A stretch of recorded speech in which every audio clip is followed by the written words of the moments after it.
الحمد لله الحمد لله نحمده ونستعينه ونستغفره ونؤمن به ونتوكل عليه ونعوذ بالله من شرور أنفسنا ومن سيئات أعمالنا من يهدي الله فلا مضل له ومن يضلله فلا هادي له ونشهد أن لا إله إلا الله وحده لا شريك له ونشهد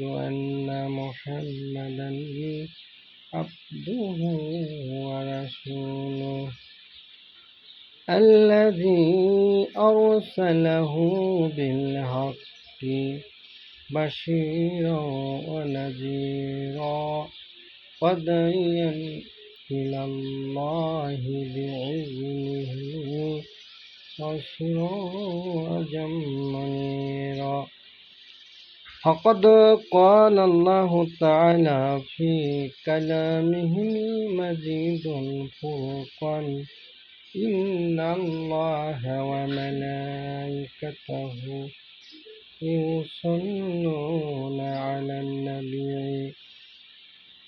يا أيها الذين آمنوا صلوا عليه وسلموا تسليما اللهم صل على سيدنا حبيبنا محمد وعلى آل سيدنا মাওলানা মুহাম্মদ। মুহতারাম মুআজ্জাজ হাজিরিন, উপস্থিত দিগারে উলামায়ে দ্বীন, পর্দার আড়ালে আমার মা ও বোনেরা, আসসালামু আলাইকুম ওয়া রাহমাতুল্লাহি ওয়া বারাকাতুহু। মুহতারাম মুআজ্জাজ ও সম্মানিত উপস্থিতি, আজকে ইসলাম নিয়ে আলোচনা করা অত্যন্ত দুরূহ ব্যাপার। কারণ আজকে মানুষ উলামায়ে কেরাম থেকে শুরু করে সর্বশ্রেণী মুসলমান দলে দলে বিভক্ত। কিন্তু এই বিভক্ত হওয়ার পিছনে মূল কারণ কোনটি সেটা আমরা ভুলে গেছি। মূল কারণ হলো আল্লাহর কালাম কুরআনে কারীম হতে মানুষ দূরে রয়েছে বিধায় মানুষ ভুলে গেছে। আল্লাহ রাসূল বিদায় হজ্জের ভাষণে বলেছেন, রে আমার সাহাবীরা, যেদিন আমি এই পৃথিবীতে এই ধরাধামে থাকবো না, তোমরা দুইটা জিনিস আঁকড়ে ধরবে, কম্পিনকালেও পথভ্রষ্ট হবে না। একটি হলো আল্লাহ কোরআন এবং আমি রাসূলের হাদিস। এই দুইটা যদি আঁকড়ে ধরো, জীবনে পথভ্রষ্ট হবে না, অনক্ষ করবে না। আজকে আমরা কোরআন ছেড়ে দিয়েছি, আল্লাহ রাসূলের প্রয়োজনে হাদিস ছেড়ে দিয়েছি, আল্লাহ রাসূলের জীবন আদর্শ ছেড়ে দিয়েছি। আমরা শুধু বাহ্যিক কিছু সুন্নত নিয়ে আলোচনা করি, কিন্তু রাসূলের সমগ্র জীবন, ছোটবেলা থেকে শিশুকাল থেকে তার হায়াতি জিন্দেগির জীবন যারা অনুসরণ করে তারাই হলো আসল সুন্নত মানে।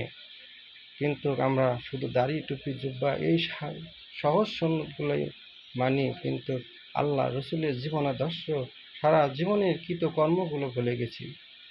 আল্লাহর কোরআন এবং রসুলের জীবন আদর্শ ভুলে যাওয়ার জন্য আজকে মুসলমান লাঞ্ছিত হচ্ছে।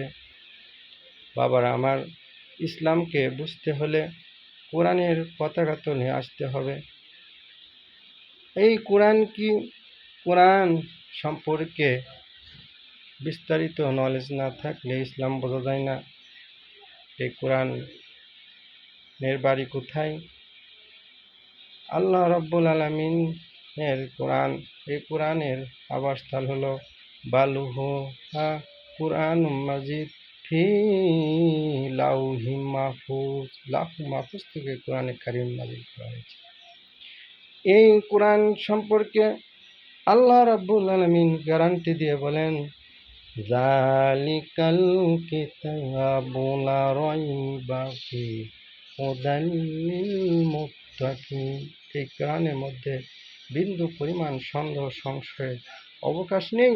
অথচ আজকে আমরা নামধারী মুসলমানরা কোরআনের মধ্যে সন্দেহ সংশয় খুঁজি। আমাদের ভাগ্য পড়া না হলে আমরা এই কাজগুলো করতাম না। কোরআনকে অনুসরণের মাধ্যমে জীবন পরিপূর্ণ ইসলামিক করা সম্ভব। কোরআন জানতে হবে, বুঝতে হবে। আল কোরআন, এই কোরআনের হলো মানুষের সত্য মিথ্যা পার্থক্যকারী। কোরআনের আরেকটি নাম হলো ফুরকান। ফুরকান হলো সত্য মিথ্যার পার্থক্যকারী।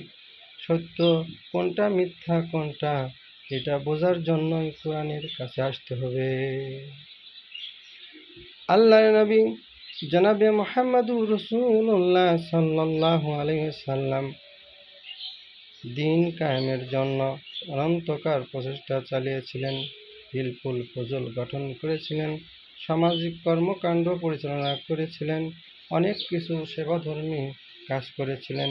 কিন্তু দেখা গেল মক্কার আনাচে কানাচে সামান্য কারণে যুদ্ধ বিগ্রহ লেগে থাকে।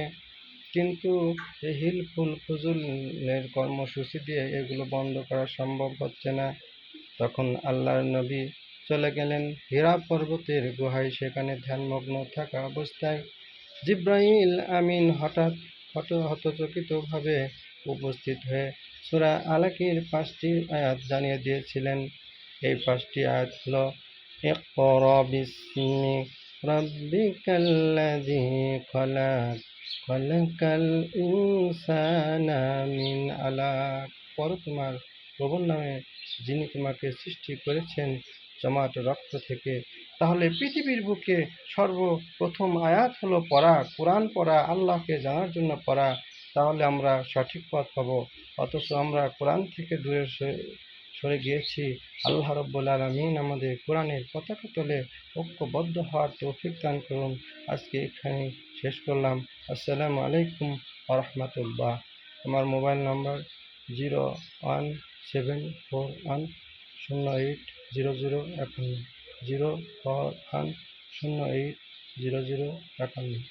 আল্লাহ রাব্বুল আলামিন যদি তৌফিক দান করে প্রাণ খুলে আপনাদের আলোচনা করে শোনাবো। আমি একসময় ওয়াজিম ছিলাম। আমার নাম মাওলানা রহিদুল ইসলাম যুক্তিবাদী। আমার মোবাইল নাম্বার আবার বলছি, 01741080051।